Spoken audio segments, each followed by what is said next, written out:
rebatendo ponto a ponto as falas do ministro Alexandre de Moraes em defesa da não restrição aos ministros do Supremo, de que do vale tudo dos ministros do Supremo, que não existe, tadinho, assim, eu fiquei comovido, eu fiquei com pena mesmo do ministro Alexandre de Moraes.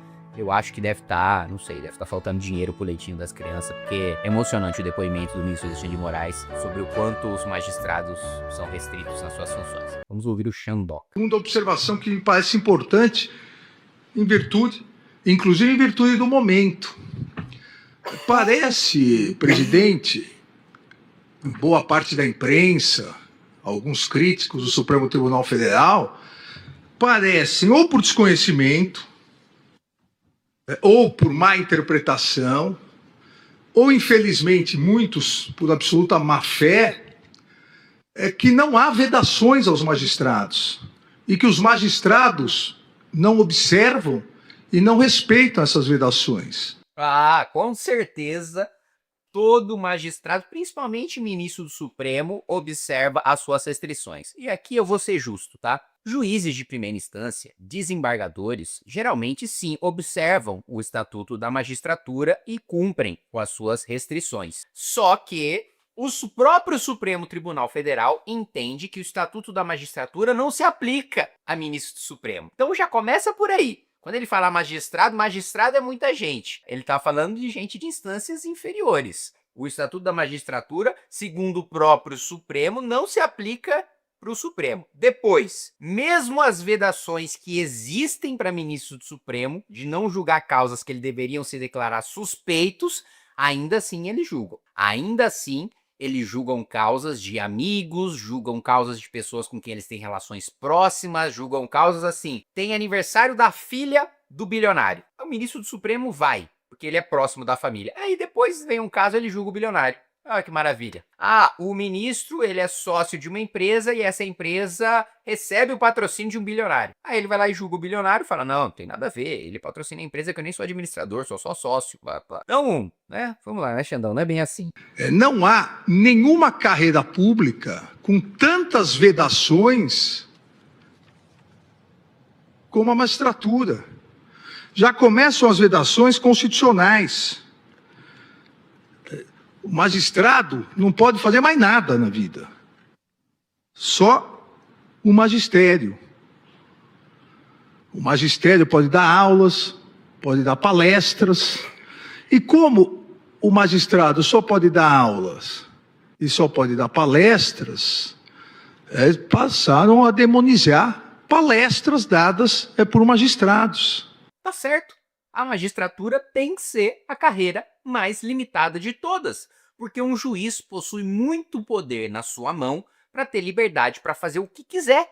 Você quer ter mais liberdade? Você quer falar o que você quiser?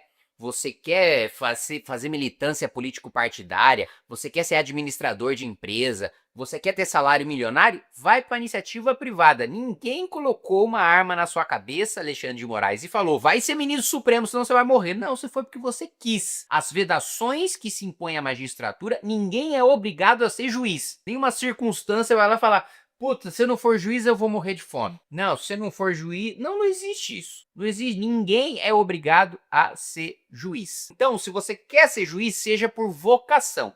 Hoje já não tá funcionando por vocação. Com todas essas restrições que o ministro Alexandre de Moraes coloca, tem um monte de gente que presta concurso para magistratura só por causa do salário, só por causa dos benefícios. Não porque tem vocação para ser juiz, não porque quer ser juiz, mas porque quer só os benefícios do cargo. Então, só do super salário, só das férias de 60 dias, o sujeito já quer ser juiz. Já prefere ser juiz do que ir para advocacia privada, porque sabe que na advocacia privada ele vai receber muito menos. Ele sabe que é uma casta privilegiada a dos juízes. Então não vem com esse papinho de vedações. Primeiro que tá certo, tem que ter vedação mesmo. Segundo, não quer ter vedação, não seja juiz. Terceiro, com todas as vedações, o juiz ainda ganha super salário. Todas as carreiras podem ser sócio comercial, inclusive atuando, podem exercer em outros horários, outra atividade. Tá faltando trabalho? Que outro horário que você vai exercer atividade? Olha o tamanho do número de processos que o judiciário está sentado em cima. O judiciário não consegue julgar o número de processos que entra todos os anos. quer exercer outra atividade em que hora? Se tivesse trabalhando direito, não tava sobrando tempo não para exercer nenhuma outra atividade. O magistrado não.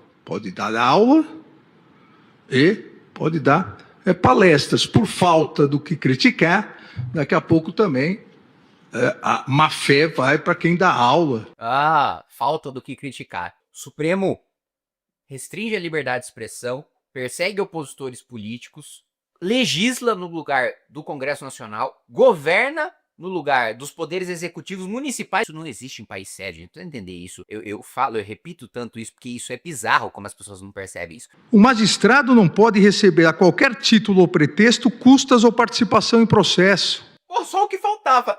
O juiz julga uma causa, ele vai receber participação no processo, mas ele tá advogando. Ele quer o que receber o honorário do cliente dele? Pô, então admite logo que você, como juiz, dá uma decisão favorável para alguém que é seu cliente. Então vai lá e estabelece lá, ó, 1% para o advogado de uma parte, 1% para o advogado do outro, 30% para o juiz. Você vai lá, arbitra quantos são os honorários, você recebe custo do processo. Então quanto mais caro for o processo, mais recebe o juiz. Pronto, os juízes vão virar máquina de criar processo para ficar recebendo honorário. Isso chega a ser patético, né? O ministro da Suprema Corte reclamando que juiz não recebe custo, não recebe honorário. O magistrado não pode ter ligação com o processo que julga.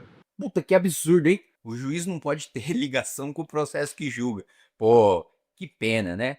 Pô, queria ser juiz e julgar a minha mãe. Pô, que pena. Eu queria ser juiz e julgar a minha empresa, que eu sou sócio. Primeiro assim, tá reclamando do que o ministro do Supremo ainda pode ser sócio de empresa. Pode ser sócio de empresa. Ele só não pode ser administrador. Mas até aí, gente, vamos, né? Convenhamos, né? Ninguém é otário. Né? O verdadeiro dono é o ministro Supremo. E assim, pode até no papel estar outro administrador. O ministro Supremo pode administrar do mesmo jeito, ninguém vai perceber, ninguém vai fiscalizar, ninguém vai reclamar. A coisa mais fácil do mundo é você colocar no papel que um cara é administrador e um sócio que não está como administrador administrar. Ter reunião, fazer negócio, até sócio de empresa, ministro do Supremo pode ser. E é por isso que nesse ano, que a gente vai renovar 2/3 do Senado, a gente não pode eleger falsos direitistas, covardes, porque eu vou lembrar isso para vocês. Metade dos senadores publicamente assinaram o impeachment do Alexandre de Moraes. Mas, se a gente de fato tivesse metade do Senado contra abuso do Supremo, Flávio Dino não teria sido aprovado. Metade do Senado barrava. Cristiano Zanin não tinha sido aprovado. Ou seja, ele assina publicamente para te enganar, para te sinalizar para você, um eleitor que ele faz de otário, que ele faz de burro, porque é um eleitor que não acompanha a política. Só que aí na hora do vamos ver, na hora do voto, ele vota no Zanin, ele vota no Dino. Gente, a gente tem que parar de ser otário. Conhecer a trajetória, a consistência, a proposta. Pensa bem no seu candidato ao Senado. Ele tem uma história coerente com aquilo que ele está falando? Porque você não precisa ter mandato para mostrar que você vai fazer alguma coisa. Eu tinha uma trajetória política antes do meu primeiro mandato de deputado. Eu tinha militado durante anos pelo impeachment da Dilma e depois mantido uma atuação de militância política constante. Eu fiz da política a minha missão sem ter mandato e dei resultado sem ter mandato. Você não precisa ter mandato para mostrar o trabalho, você só merece um mandato depois de mostrar o seu trabalho. Então não vote em alguém que promete que vai fazer uma coisa depois do mandato. O que você fez até agora para eu acreditar que com o mandato você vai fazer mais? Esse é um ponto que precisa ser analisado. E não qualquer um que fala, sou de direita, viu gente? Eu apoio o Bolsonaro, arma. Aí você vai lá, vota nele e é feito de otário.